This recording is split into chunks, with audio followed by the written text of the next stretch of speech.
Hey guys, what's going on? James here, and in this video today, we're going to be previewing the Tampa Bay Buccaneers Week 9 matchup versus the Houston Texans. Let's go ahead and dive right into it. By the way, trying out a new, well, it's not new to me, it's new to you guys, but a different webcam. Let me know how you guys, what do you guys think? What do you guys think of the new webcam? Would love to hear your thoughts and opinions about that. But let's go ahead and dive into this matchup. Take a look at the 2023 Houston Texans. First and foremost, they're 3-4. This has been an overachieving Houston Texans team, in my opinion. I think DeMeco Ryans has done a really good job with the Texans this year. One thing that's really interesting that I wanted to show you guys, they have played the NFC South for a month straight. A month straight you have been playing the NFC South.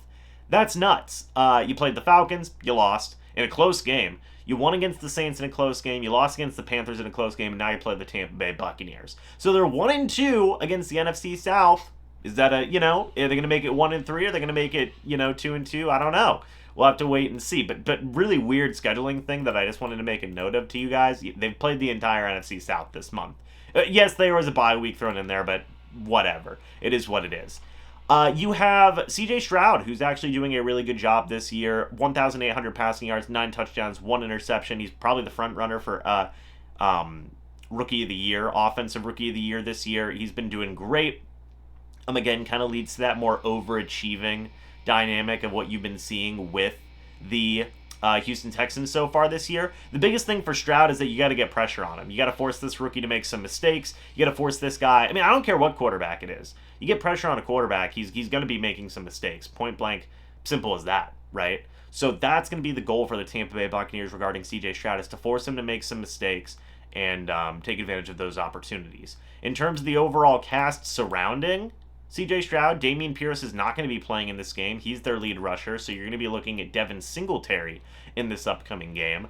That's going to be interesting. Devin Singletary's been a guy who has done some interesting things in the past, was playing with the Buffalo Bills for his first 4 years of his career. Pretty solid running back overall in terms of overall yardage and whatnot, and yards per attempt and everything. He's taken a bit of a dip with the Houston Texans, but is still a solid vet running back nonetheless. He's going to be getting the start. In terms of receiving, Nico Collins has had a pretty, big breakout year. 577 receiving yards, 3 touchdowns.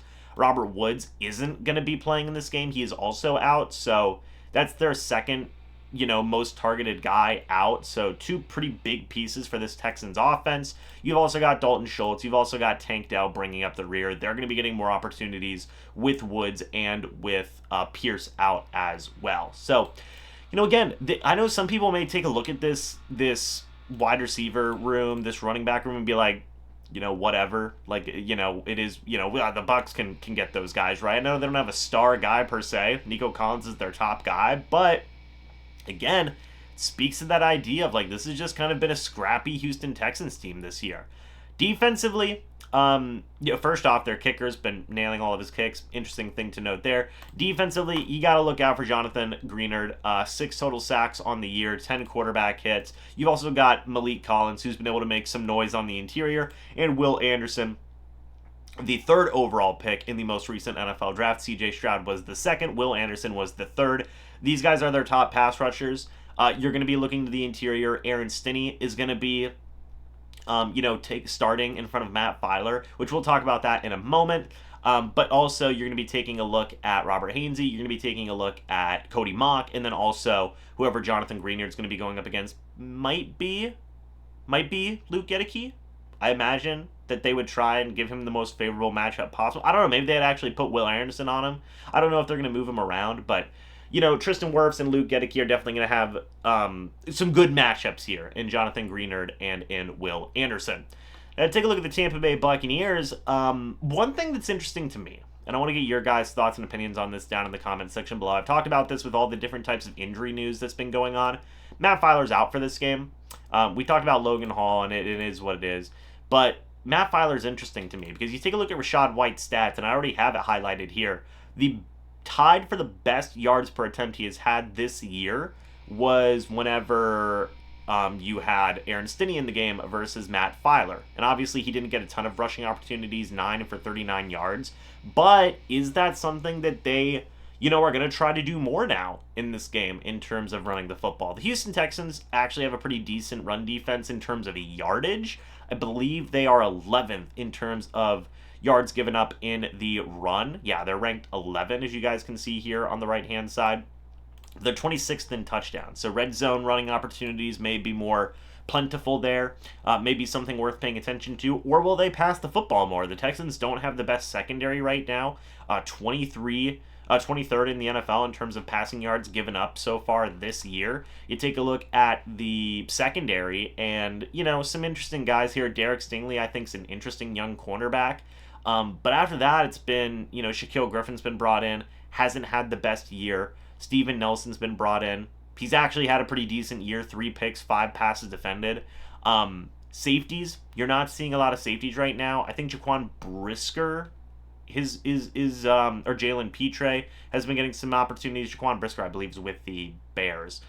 You've got Jimmy Ward in there as well. But, you guys have heard some former Tampa Bay Buccaneer MJ Stewart, by the way. You guys have heard some of these names, but still, this secondary hasn't been performing that well. Can the Tampa Bay Buccaneers take advantage with Mike Evans, with Chris Godwin? It's going to be interesting. But also, again, Matt Filer not being in.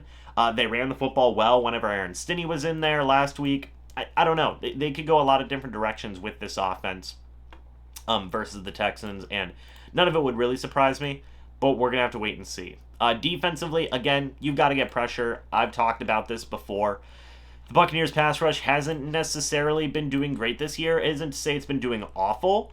I think that they've been blitzing up the wazoo, and that's certainly helped. But 3.5 sacks for Vita Vea leading the way. You got to do better. Joe Tryon-Shoyinka has been getting some moments in there. Antoine Winfield Jr.'s looked good as a blitzer.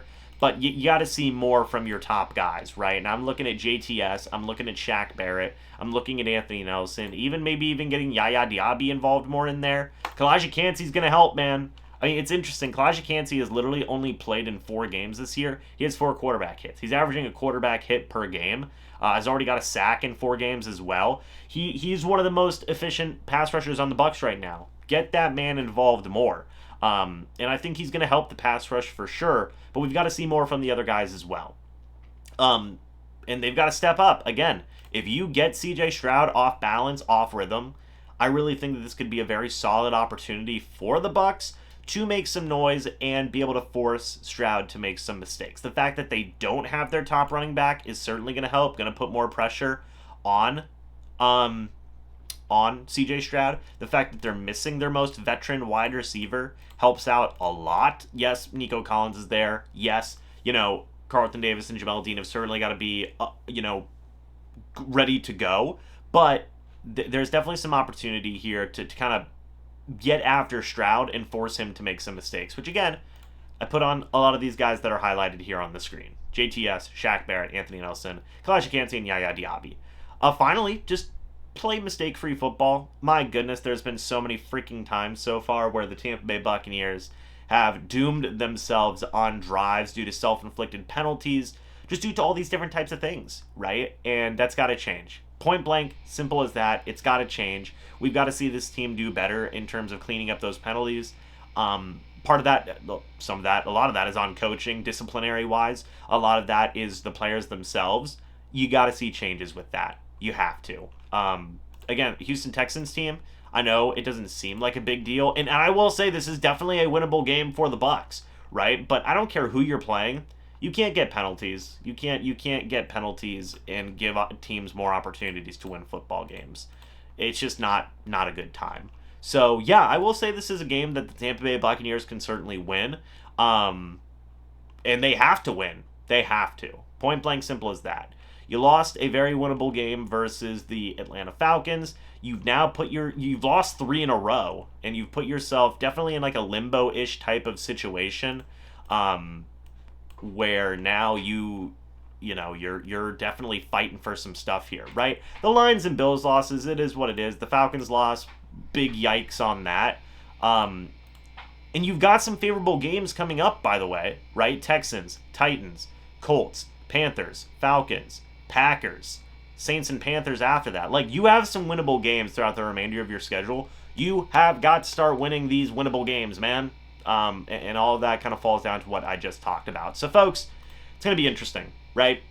It's going to be an interesting thing. Would love to hear your guys' thoughts and opinions about this game down in the comments section below. I definitely think this is a winnable game for the Tampa Bay Buccaneers, and I'd love to hear your guys' thoughts and opinions on this also. Thank you so much for watching this video. Hope y'all enjoyed. Go ahead and stay tuned for the live stream that I have coming out tomorrow as well for the game. I'm going to be going live, and would love to have you guys there and participating. But anyway, guys, thanks so much for watching this video. Hope y'all enjoyed. As always, I'll see you all in the next video or the next live stream. But until then, and as always, guys, goodbye for now, and go Bucs.